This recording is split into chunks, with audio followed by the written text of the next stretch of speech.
Hey guys, Global 5 today. We're doing a set review. First one we've done in a while. It's really great to get back into these as I love doing them. So it gives me a little insight into the set. We hope it helps everyone that watches this as well, since we tend to do a condensed version, just kind of looking at highlight cards. Got a new guy with me today. He's been on a couple of case openings, but if you want to introduce yourself, Riker, a little bit more. I am Riker, as you just learned. I've been playing Weiss for about a year and a half. Had a lot of fun with the game. I've been playing with this set a little. Been trying different finishers, trying out the decks. Been enjoying it, so I'm pretty happy to talk about it. Yeah, so we're going to get right into the first slide here. Remember, we tend to look at like the cards that we think are really good in the decks, cutting off between 10 and 20 cards, so this should hopefully be a pretty fast experience just going over what cards do and why we like them. So the first one here is Asuna and Yuuki with Memories. So when this comes into, when it attacks, choose one of your other characters and it gains plus X power for the turn, where X is 1,000 times the soul of the character you're targeting. The other effect is a Riki-like effect, more like the Nia from Gurren Lagann. So when this becomes reversed in battle, you can pay the cost of putting the top card of your stock into the clock. If you do, you send this to memory and then salvage a Fluck-like character. This card is pretty good. SAO didn't have a Riki before this set, and this set gave them 2 or 3.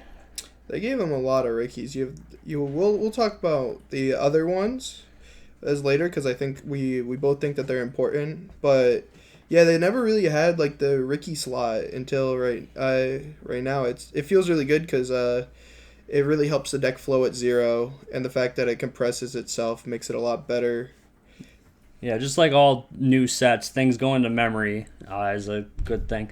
This card, though, in memory is also very important as it interacts with certain cards. We have a 1-0 Asuna in the middle of the slide. So if the yellow Riki, we're just going to call it, is in memory, on your turn, the 1-0 Asuna is a 7,500 with Hand Encore. This is pretty important because it can help beat over standby. Since some standby 1-1s are 7,500. So with a climax, you'll get over it. Unfortunately, it doesn't have the Hand Encore on the opponent's turn, which is moderately unfortunate, but this is definitely a card you can consider running should you play this Riki. It's really good in the 1-0 slot. You have your level 1 combo, which is very... I think it's like there's only really one good one for this set. And then, so your other 1-0s, you have the Eugeo that whenever on play, gets 2k if you top check. And then if it on death, it looks at the top 3, adds 1. Yeah, the Riki also is important for your finisher. So going into what that one does. So this Asuna pretty much on attack, you pay 2, ditch 2, and you mill the top 11 cards of your deck. And then you deal 1 for each climax that you hit, which is insanely strong because most of the times, like, dealing 1 means that, like, if you hit a climax, like, if they stop damage, you can keep going and you can get more damage out of it most of the time. I think an important part of this card as well is it heals. The other finishers that are good in this set also heal. Then you have, like, secondary finishers, which will be the next card we look at, but... This Asuna also has a 3 climax option. So you can play a Gold Bar, a Stock Soul, or the new Choice. I think that the Choice is probably the best one because it gives you a little bit of flexibility, stock or adding to hand, with probably the Gold Bar being the next choice, and then Stock Soul if you have it, I guess, and that's your only option. But to me, this is the primo finisher in this set, and is probably the top end. I mean, I've seen a couple of split top ends. So I've been practicing the split with I've been going the 10-year route where you do the 6 gate 2 choice. I think the choices just help because it lets you really choose what finisher you want, because you can grab it or you can get a little extra stock. Because this combo, I mean, it's 4 stock and 4 cards in your hand to get 2 off. So most of the time, it's cost heavy. So the choice helps. You have a lot of gate support in this set, so getting a lot of stuff back from your hand is very nice. So I think the split is really possible going with her. But if you just wanted just one finisher, I would go her in this card in the end. Yeah, very good. Probably the finisher that you're going to see played against. Having that burn one, like the dwarf, is really good. Even though it doesn't hit on soul triggers, but pretty busted. So then the next one, kind of a pseudo, secondary finisher, is this Alice. If this card attacks with the wind, you deal 1 to the opponent. It's very powerful because of the second effect, which is a Musashi effect. Up to once per turn, when damage from this card is canceled, you mill the top card of your deck, and then you deal X to your opponent, where X is the level of the card milled plus 1. So on attack, you'll burn 1. If that cancels, you get the Musashi effect. You swing in for 3. That cancels instead of the burn 1. Then you'll get the Musashi effect. I think it's just really good having 2 instances of damage on the same card. Issue with this, it's on a wind. But I mean, that's Alice's typing, right? She's always been on wins. Her set 1, both her level 1 and 3 were on wins. The new set, they're both on wins. I mean, this card's great. There's plenty of times where I will drop two Asunas or 2 of the other finishers, and I'll drop one of her, and she'll kill. This Alice is really strong just for that effect. Just having 1 on board, could literally burn for 4 and kill them after they cancel the attack. So it's great to have, and I think it's a really good off finisher in a lot of decks. Yeah, that Musashi effect definitely makes it a worthwhile card to run alongside whatever finisher you do decide to play. This card is a top-end Alice Uneasy Knights. If you have 2 more characters, it gains 2k, so it's 11-5. But the other effect's a really important one. It's pay 1, and you stock swap someone, which SAO didn't really have. This card... Well, you had the Yui.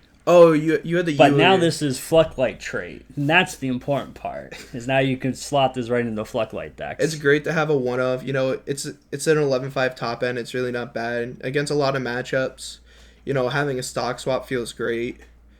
Yeah, burn those compression decks. I think that they really needed this kind of top end, and it's cheaper on the stock swap. Most of the time you're paying... you're paying a lot more than just 1 on it, and it's a huge body, and it's a 2-soul beater. Well, this is the old typing. You used to pay 2, pay 1 on the old stock swaps that weren't climax combo tied, but you'll see now what they're doing is they're printing a lot of earlier 0/0s, so that's why you're seeing a heavier cost in more of the newer cards. But the level 3 with the pay 1 on play is usual typecasting for this, but it being an 11-5 beater is also pretty good. But that Flucklight tray is what makes it good, because everyone was playing the Yui to have that access to stock swap. So definitely a worthwhile card to slot into your decks now if you're Flucklight tray. Then we want to highlight this Asuna card. It's got an old effect that we don't see very printed often, and that's a bond. So on play, you can pay 1 to bond to Kirito, hero wearing the Night Sky, which is your level 1 combo. I think it's just the best Flucklight combo out there. I mean, Maguro's fine, but when we get to the Kirito, you'll see why. The other effect the Asuna has is it gives that level 1 combo the following ability. When this card attacks, you can look at the top card of the deck, put it either back on top of the deck or mill it, and then the Kirito will gain an additional 1k. So the Kirito spoiler is an on-attack salvage. So if you want some little bit of deck speed, fill up your graveyard a little bit, you get the option to put another card in there and get a potentially better salvage than you would have, which is just really good. Additional 1k power. I can't say enough about it, but this card's great. If you just refresh or something, or if your graveyard, your waiting room is not looking too good, you can drop one of these down, grab a level 1 combo out of your waiting room, which feels great, and then the extra mill lets you find your targets, mostly with if you didn't have that, if you don't have that Ricky in memory yet, you can grab one of those. You can grab your finishers, your early plays. It just makes, and it gives you a lot of self mill, which is besides brainstorm, it doesn't really have a lot in this set, so it really helps get you to that to get a good salvage on attack. Free mill, consistency, can't go wrong with the other of those in your decks, in my opinion. So this is Alice Hometown Sky. It's your refresher. You ditch 2 cards and then you refresh, but the little different effect is that it gives all your opponent's characters in the front row minus X equal the number of climaxes refreshing, X times 500. I think it's a really good card. I mean, there's a lot of times where if I have one of those awkward turns where I have like 3 cards in deck and there's not there's 1 climax in there. You know, this refresh doesn't feel bad at all. Mostly because I've never had a problem with hands in this set. Through all the times that I've tested the deck, I've always had a full hand. Even without clocking, it always feels good. So ditching 2 cards isn't the worst. And most of the time, if you're on that off turn where you have not a combo, not an early play, you're just kind of taking a turn to build stock. It smallers the board, so most of the time you'll get over and you'll have protection, even if it's a level 0. So it feels really good. I call this card my safety valve.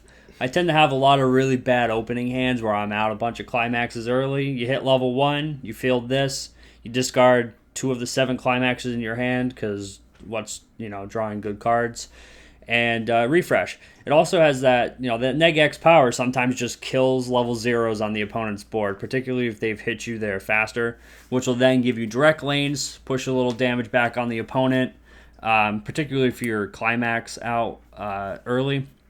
It just keeps the game really tight. I really like this card as a one-of.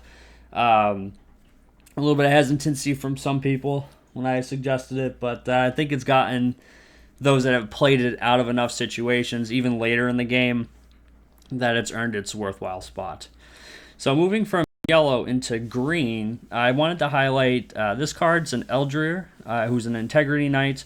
This card goes into a specific deck. This isn't going to be your meta deck, but if you're playing Alice, I think you're playing this card. So why? Your other character with Integrity Knight or Aristocracy. I don't know what characters have Aristocracy, but Integrity Knight is an Alice trait. Is she also Aristocracy? No, it'd be Fluctlight, right? Yeah. Gain the following effect. Cannot be chosen by the opponent's effect. So early plays can't be anti-change countered. So that's pretty good. The other effect, pay 1, put this to grave. When your other Integrity Knight or Aristocracy character is front attacked, you may pay the cost. If you do, you return that character to your hand. It's a JC effect. Very good. And I think you just want to put this in your Alice's deck so that way you can just keep recurring combos. Very good, I think. Yeah, I mean, Alice's best girl.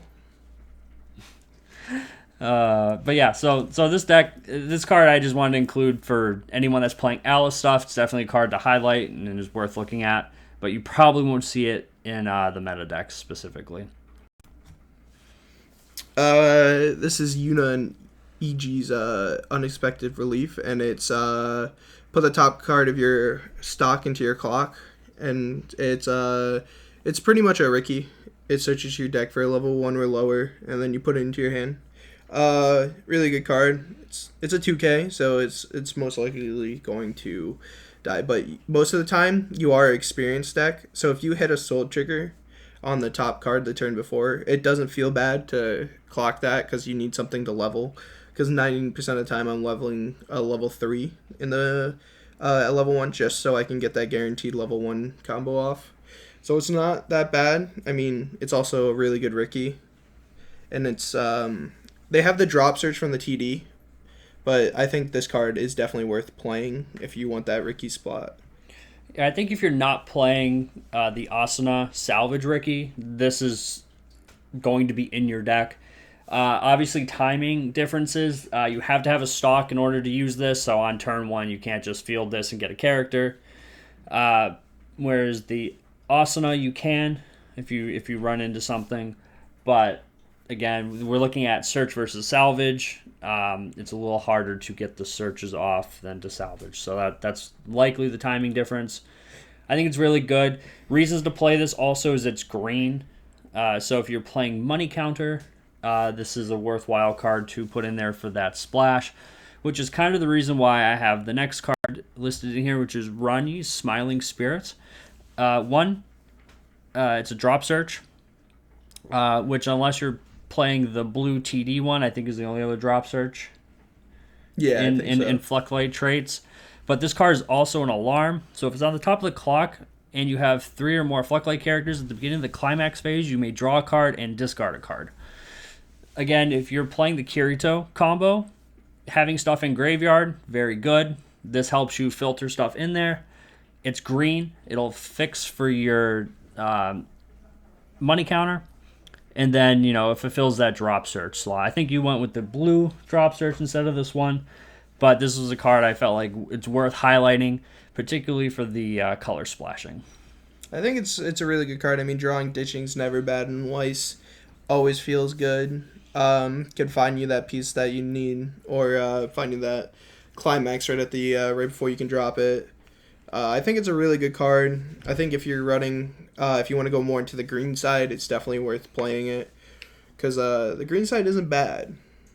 No, it definitely has its merits.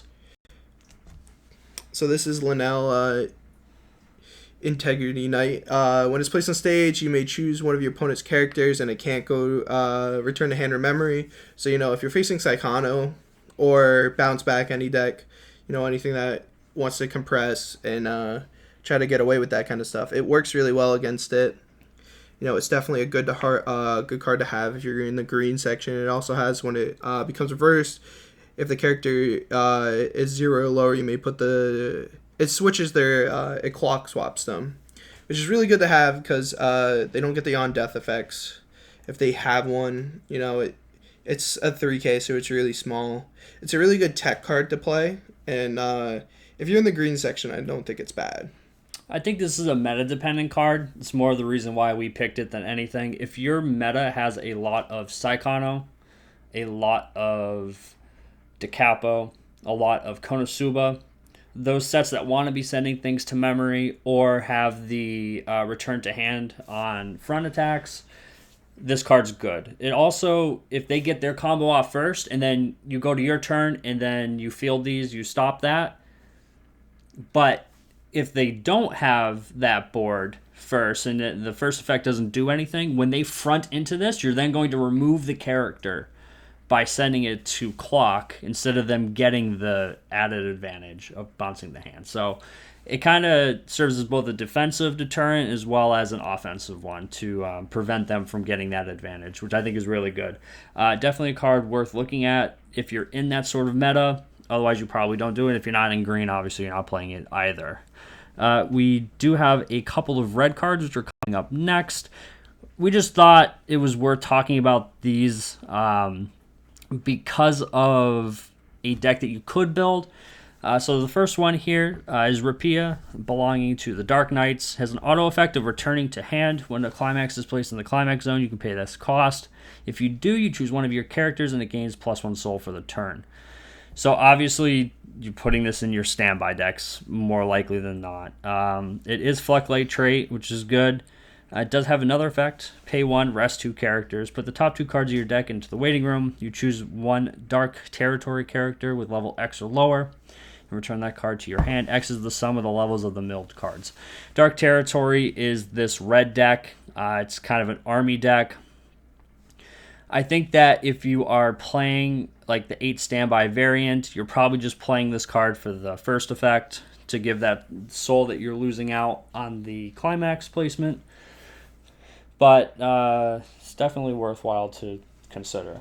No, I mean, going to a lot of standby decks, this card will feel really good, mostly when you have a full board and you want that back row slot to standby something out. You get a plus out of it.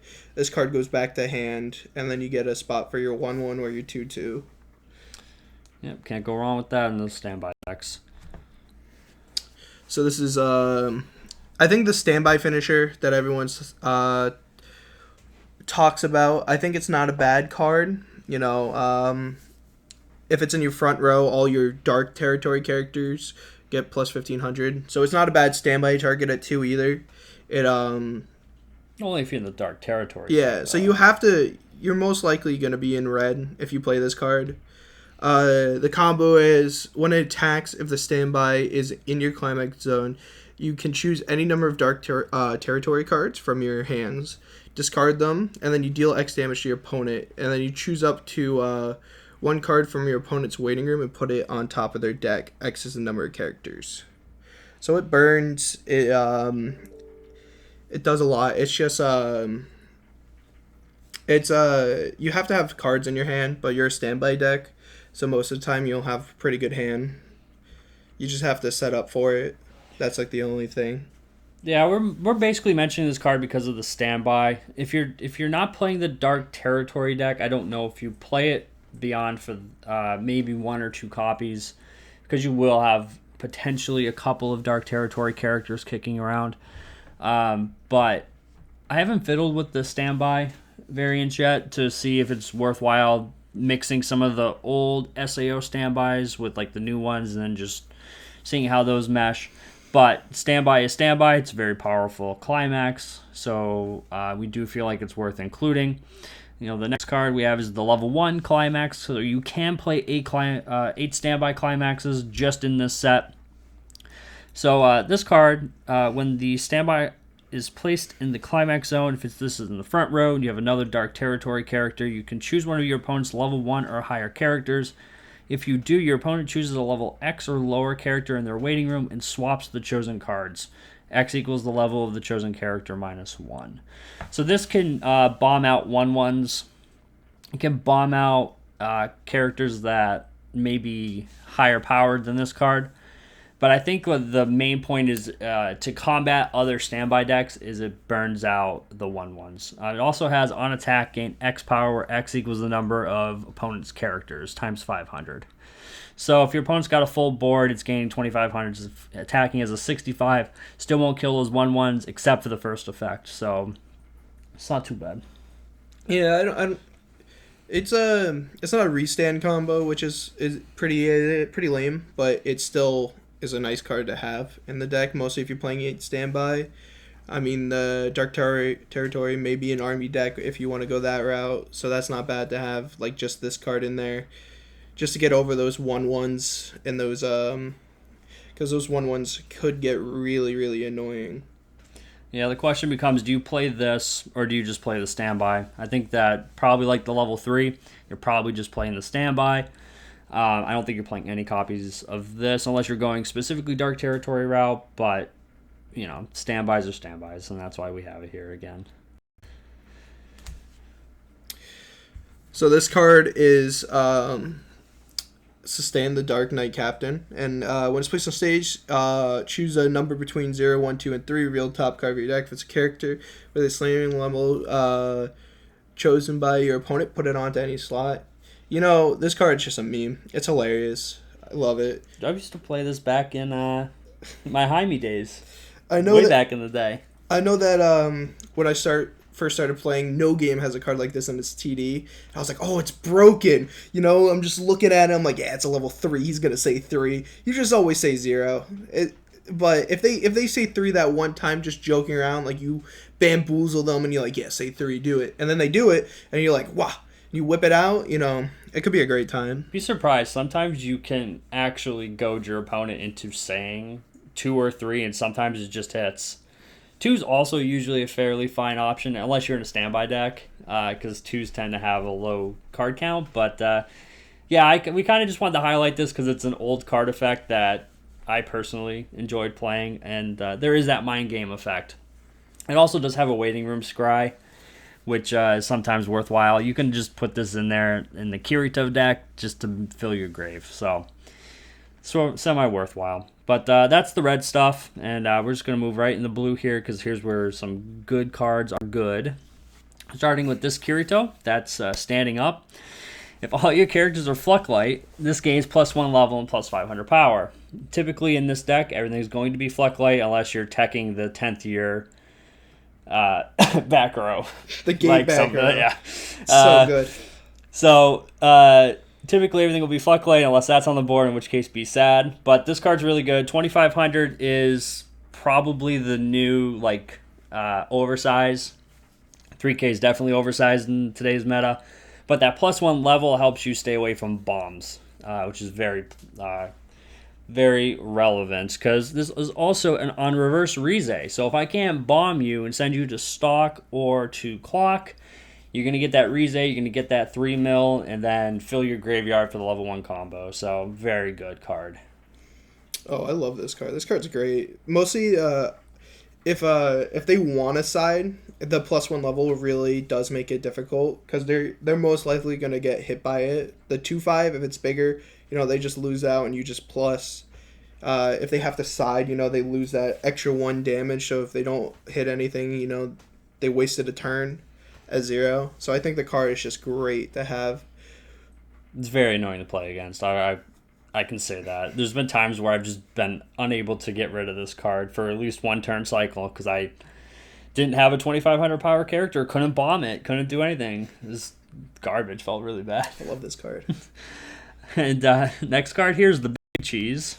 So this is definitely the best level 1 in my opinion. It's Kirito hero wearing the Night Sky. During your turn against 1K, it's combo when it attacks. If the climax, the gate, is in the climax zone, and the sum of the card in your level zone is 2 or more, which this is the reason why I always level up a level 3, just so you always hit this and you have no worry. Or if you need a green in there, money counters are pretty good. You may salvage a character. This card's great. It's consistent. You have a bond to find it. With the bond on, it's a 7/5. So it's always great. You on attack, you really get to choose what you want. Like, if you're going the 8 gate route, you need certain cards to do the combo. This could help you grab it. This helps you grab early plays so you don't feel bad ditching it off the Azuzas, the Rizes, the drop searches, anything like that. It's always great to have this card. Like, 3 of them will mostly set you up for the whole game. Non-conditional plussing cards. Always good. It's very good. Like I said, I think that this is possibly the best level 1 that SAO has in Flucklay. I think that Yuuki, Mother's Rosario Yuuki, is potentially better in the Avatar net deck focus kind of deck, but this is definitely probably the Flucklay level 1 play. The only thing we haven't talked about is that SAO is an experience deck. You do have to be level experience 2 for this card. I think there's a couple of other cards that have experience in other variants that we haven't talked about, but this one you definitely want to be leveling a 3. You do tend to see SAO have a higher 3 count than like a standard deck, so you do want to keep that in mind when you are deck building. But moving into this Eugeo, which I think is probably the best early play that Flucklay has. Yeah. Or is the first set one better, you think? No, well, so the first, the Eugeo that you played in the old deck was 2 or less in waiting room. This is 4 if you have 4 more characters. So it's very easy to get off. I'm getting this off every time at 2. It gets real big on attack. It heals. This card's great to have. You can play 4 of them because you're mostly going to level up 1 because it's a blue and a level 3. I think the only way you play the old one is if you're playing the old combo. Yeah. Because you can salvage the climax or the character, if I remember correctly, off that one. So I think that's... If you're playing the old It salvages the Kirito and the... It salvages both? Yeah, the combo and that, but it sacks itself. Yeah, so I think if you're playing that, you're playing the old early play. But I personally think that this card's really good. Having 4 or more characters to get -1 level is the probably easiest early play condition. The next one being probably specific card in clock. But early play heals that are big on attack, can't go wrong. Love this card. So this is my favorite finisher. I think that it's great. People hate it. I don't think it's that bad. It's the Sinon finisher. It's on play heal. And then you have to ditch a certain card, which is the Kirito when you stand up, which is the Rize. When it attacks, if the gate's in there, you take the bottom 7 cards of your opponent's deck, and you mill them, and then you deal X damage or X is the number of climaxes in the waiting room. You know, if you're running the gate build, this combo is not that hard to get off. You get, when I tried 8 gate, I was getting 2 off consistently, plus a Musashi burn with the Alice, and that was just always winning. You know, mostly against compressed decks, it feels really good. The Icy Tail for 7, it's a huge number. And then it gets the attack, so mostly in the first one, if you get out 3 climaxes, you know, you're so far ahead, mostly if they only have 5 or 6 in deck, because they most likely will be at level 3 trying to do their finisher on the next turn, or they just did it and you're trying to just finish them off. In testing, needing the specific Rize was always very easy to get. There's a whole bunch of things that can grab it.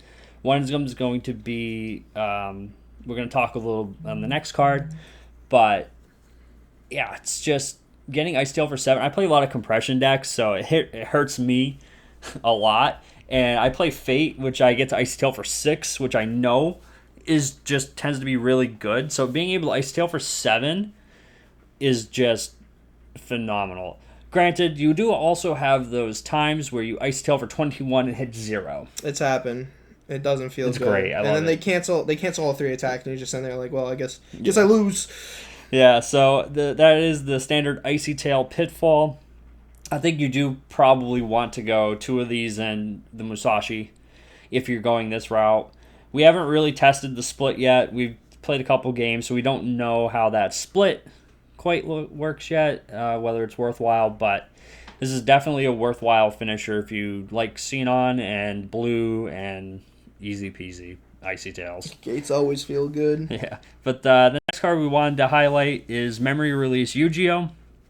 This card is kind of like the Gate Spriggan Kirito from 10th Anniversary, which you can play if you're not playing any of the other cards on the ban list.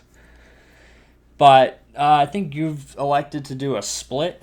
I've done 1 of this and 2 of the Kiritos from 10 year. Yeah. Just because the Kiritos they're very hard to get. You have to draw them. You can't salvage. You can't brainstorm. You can't do that. This card's second effect makes the gate combo feel a lot better because you can pay 2, ditch a card, and then you rest it, and then you salvage a character, but you can salvage something with the same name. So if you need the card to ditch for the Sinon, you can just grab both of them right there. The other effect is whenever you trigger a gate, you ditch a card, look at the top 2, add a card. It helps with getting money counters. It helps with getting climaxes if you need one. But if you're playing 8 gate, you're most likely going to get it off the gate trigger. So I felt that the salvage gate was a little bit better, but I still like this card. I think if you want to go the full Alicization route where you just run 3 of these, and then you'll be in a really good spot with consistency. Yeah. The pay 2, discard a Flucklight, rest it, grab 2 of your Kirito Rizes, get 2 of your Sinons off. It has been very helpful in getting consistency for you, that's for sure. But, you know, that Spriggan Kirito is also very good. So whether you play a split, you play this, you play the other one, I think that those are all really good options. But if you're in more than 4 gates, you probably want some level of that. So we want to thank you all for watching this video, and hopefully you enjoyed it. We do want to give a shout out to Reality A Games. It's a local game shop that we have down here. They've helped us get a lot of the cards for testing for these videos. So, you know, definitely check them out. You can see the website here on the screen. It's going to be down in the description below. They have SAO singles. So if you're looking to build this deck, go check that out. You can build that deck. And, anything else? This deck is really fun. Don't be scared to just try it. I think it's a really good deck. People, it could really compete with the top 3 decks. Like, I've went against Fate, Saikano, the Capo. You know, it has its spot. I think it's very consistent and very reliable, so definitely give this deck a shot. Yep, it's very good. Thank y'all again for watching. If you have not yet, hit that subscribe button, hit the like button, and we'll see you all in the next one.